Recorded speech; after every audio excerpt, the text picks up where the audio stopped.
যে বলে যে আমি পালিয়ে যাব না বলে যে পালিয়ে যায়, সে আসি বলে কখনো আসবে না।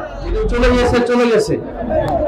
এখন ওদের পরিণতি হচ্ছে ওরা বিভিন্ন ভাবে মাঝে মাঝে ফেসবুক লিগ, স্ট্যাটাস লিগ, রাজনৈতিক দল ইমো এবং টেলিগ্রামে চলে গেছে।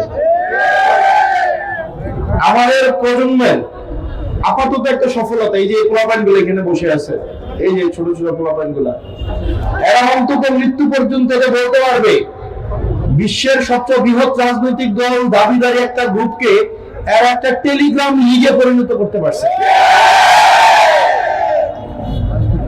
ট্যাঙ্ক, কামান, গোলাবারুদ, পার্শ্ববর্তী দেশ, বিদেশি শক্তি, টাকা পয়সা, অর্থ, বিত্ত, বৈভব, কোন কিছুই এই দলটার পতন ঠেকায় রাখতে পারে নাই। এই ছোট ছোট পোলাপান এখন একটা দলের কেউই পছন্দ করে না। ওদের কথাগুলোকে সবাই মনে করে মুখে যা বলে সবগুলা মিথ্যা বলে। এই দলটা যতই বড় টাইম ফ্রেম দিক, মনে রাখতে হবে যে বলে যে আমি পালিয়ে যাব না বলে যে পালিয়ে যায়, সে আসি বলে কখনো আসবে না। ওই দিন শেষে গান আছে না, আসি আসি বলে বন্ধু দেখা যাবে, ওখান থেকে বলবে আসবে বলে নেতা কর্মীদেরকে মাঝে মাঝে বের হবে, ওদেরকে জনগণ ঠেঙাবে, ঠেঙায় জেলে দিবে,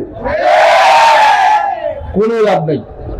আচ্ছা, ওদের বিষয়ে কথা বলাটা মনে করে আমাদের লস। আমাদের ভবিষ্যৎ বাংলাদেশ গড়তে হবে কাদের জন্য? এই ছেলেগুলোর জন্য, আমাদের জন্য। মনে রাখতে হবে এই যে পুলিশগুলা দৌড়ে দাঁড়িয়ে আছে না, আমাদের নিরাপত্তা দিচ্ছে ওদের জন্য, ওদের পোলাপানের জন্য। কারণ এই পুলিশরাও তারাও ভালো নাই, 18-20 হাজার টাকা বেতন পায়, বেতন পায় তাদেরকে ডিউটিতে পাঠায়। ধরেন একটা মরা লাশ ভেসে উঠছে, এপাশে কি নদী যেন আছে, মাথাভাঙা নদী থেকে লাশ ভেসে উঠছে, পুলিশকে ফোন দিলেন যে ভাই লাশটা উঠায় নিয়ে যান।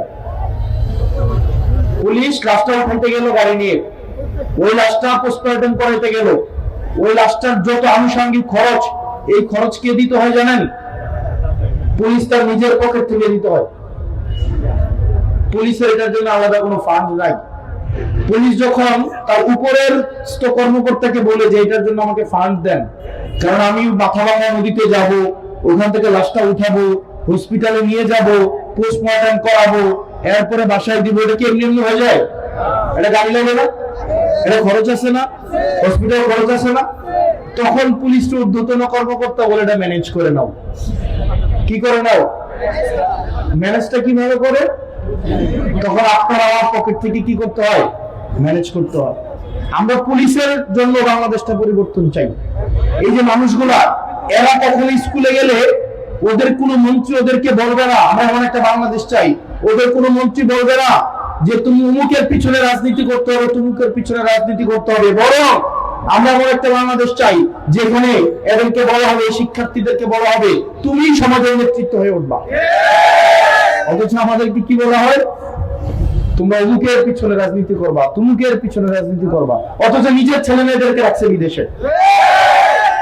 আমাদের একটা মাননীয় শিক্ষামন্ত্রী আসছেন, এই পর্যন্ত উনি সংসদে ক্ষমা চাইছেন, কিন্তু কি পরিমাণ একটা মানুষ সাইকো হইতে পারে? উনি সংসদে ক্ষমা চাইছেন, ক্ষমা চাওয়ার পরে উনি কুমিল্লা সরকারি মহিলা কলেজের শিক্ষকদের উপরে এটার প্রতিশোধ নিছে।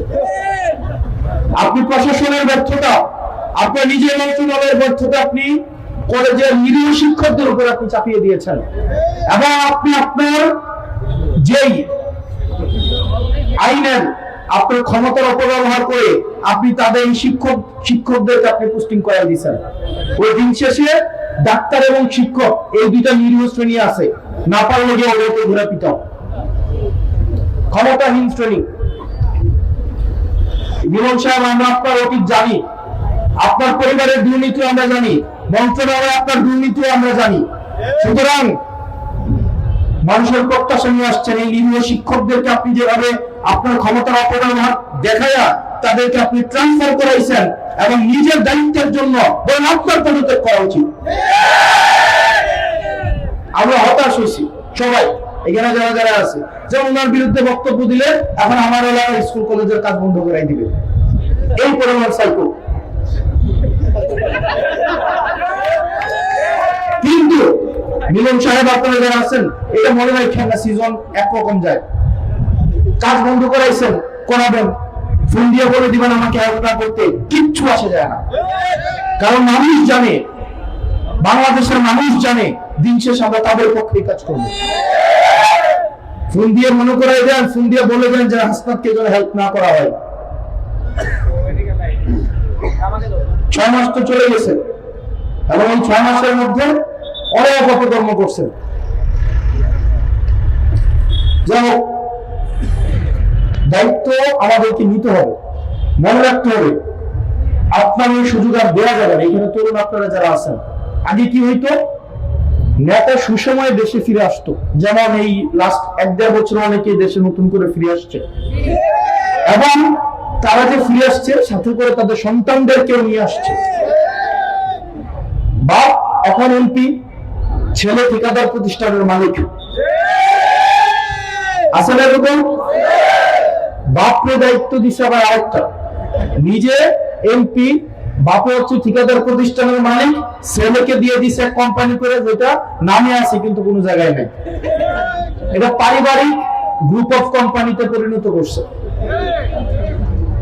আর যে কর্মী যারা মারি খাইছে, জেলে গেছে, ছাত্র দলের অসংখ্য নেতা কর্মী বাসায় আসতে পারে নাই, যুব দলের অসংখ্য নেতা কর্মী বাড়িতে আসতে পারে নাই, এরকম আসছিল না?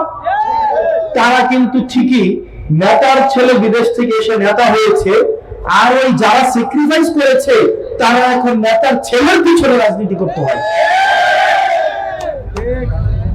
মনে রাখবেন, যারা বিভিন্ন প্রোগ্রামে আসা আমাদেরকে বাধা দেওয়ার চেষ্টা করেন, বিশ্বাস করেন আপনি আমার সাথে লাগালাগি মারামারি করবেন, কিন্তু আপনার নেতা ঢাকায় আমাদের সাথে বসে বিরিয়ানি খায়। আপনি এলাকাতে কর্মীকে মারামারি করেন, আপনারা নিজেদের মধ্যে লাগালাগি মারামারি, কিন্তু নেতা ঢাকা শহরে আমাদের সাথে বসে এক টেবিলে খায়।